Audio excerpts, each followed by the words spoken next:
ماہ رمضان ہم پر پتہ ہے کتنی بڑی مہربانی کی گئی ہے، ثواب بڑھا دیا۔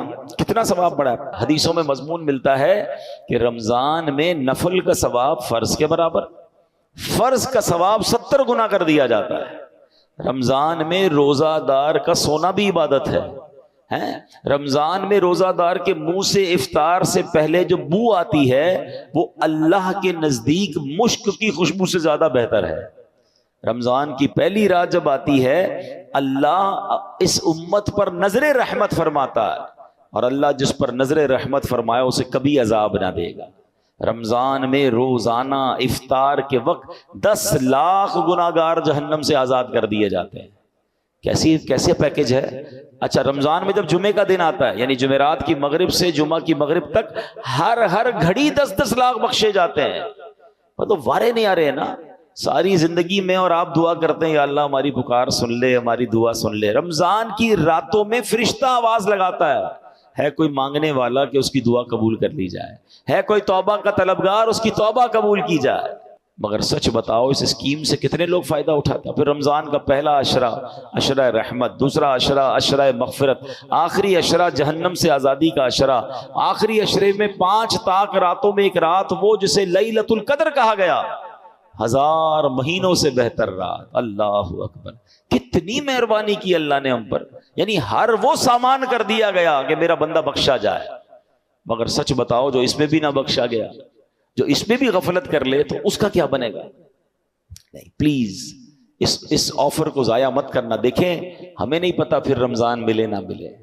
پچھلے سال کئی لوگ تھے جو ہمارے ساتھ تھے، اس سال نہیں ہے، کیا پتا اگلے سال ہم رمضان میں نہ ہو، ہمارے بارے میں باتیں ہوں کہ یار ہمارے ساتھ تھا ہمارا بھائی، اب نہیں ہے۔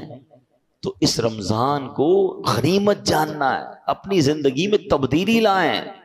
زندگی پڑی ہے کھانے گھومنے پھرنے کمانے کے لیے، لوگ رمضان میں پیسے کمانے کی پلاننگ کرتے ہیں، نہیں، ساری زندگی پڑی ہے یار یہ کام کرنے کے لیے۔ اس مہینے میں عبادت، اللہ کو راضی کرنا ہے، اتنے گناہ ہیں، اتنی خطائیں، اب تو توبہ کرنی ہے نا۔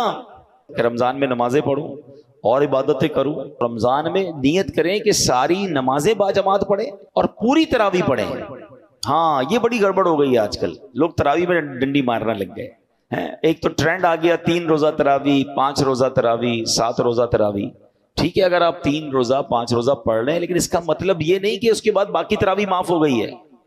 تراویح چاند رات تک، عید کی چاند نظر آنے سے پہلے پڑھنی ہے۔ جس دن چاند نظر آ گیا اس دن نہیں پڑھنی، باقی پڑھنی ہے، اور 20 رکعت پوری پڑھنی ہے کہ یہ سنت مؤکدہ ہے۔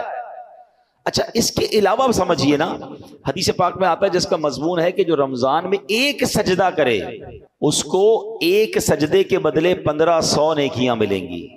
ہر سجدے پر جنت میں سرخ یاقوت کا محل عطا فرمایا جائے گا، اور فرمایا ایک درخت ایسا اسے جنت میں دیا جائے گا، اس کا سایہ اتنا بڑا ہوگا، اس کی ڈائمنشن اتنی بڑی ہوگی کہ گھڑ سوار یعنی ہارس رائڈر 500 سال تک دوڑتا رہے اس کا سایہ ختم نہیں ہوگا، یا اتنا سایہ ہوگا۔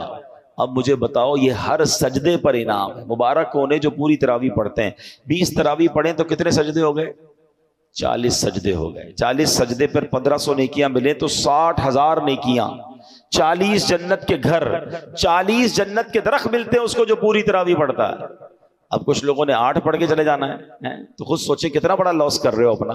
جو پڑھتے ہی نہیں وہ خود سوچے میں کتنا، بلکہ میں تو کہتا ہوں صرف تراویح کیوں، تہجد پڑھنا رمضان میں آسان ہو جاتا ہے۔ بندہ جو ہے وہ سحری میں تو اٹھتا ہی ہے، تو 2 رکعت تہجد پڑھ لے، 4 رکعت پڑھ لے، 12 رکعت تک پڑھی جا سکتی ہے۔ اللہ بس توفیق دے، ذہن مل جائے۔ اور سحری کے وقت دعا کرنا یہ خاص دعا کی قبولیت کا وقت ہے۔ اللہ کریم قرآن مجید میں کیا ارشاد فرماتا ہے؟ وَبِالْأَسْحَارِ هُمْ يَسْتَغْفِرُونَ، اور رات کے آخری پہروں میں بخشش مانگتے ہیں۔ یہ نیک لوگوں کا وصف قرآن میں بیان کیا۔ سحری میں اٹھیں، ایک تسبیح استغفار کی بھی پڑھ لیں، استغفر اللہ استغفر اللہ استغفر، دعا کریں اور پھر سحری کر لیں۔ 10 منٹ پہلے اٹھ جائیں نا، یعنی ایک سجدے پر اگر مجھے ایک جنت کا گھر مل رہا ہے، جنت کا درخت مل رہا ہے، 1500 نیکیاں مل رہی ہیں، تو کیوں سستی کرنی ہے؟ ساری رات گھومنا پھرنا، کرکٹ کھیلنا، پتہ نہیں کھانا پینا، اسی میں کام لگی ہوئی ہے۔ نہ کریں ایسا۔ ساری زندگی آپ کھا پی سکتے ہیں، رمضان اس لیے نہیں ہے۔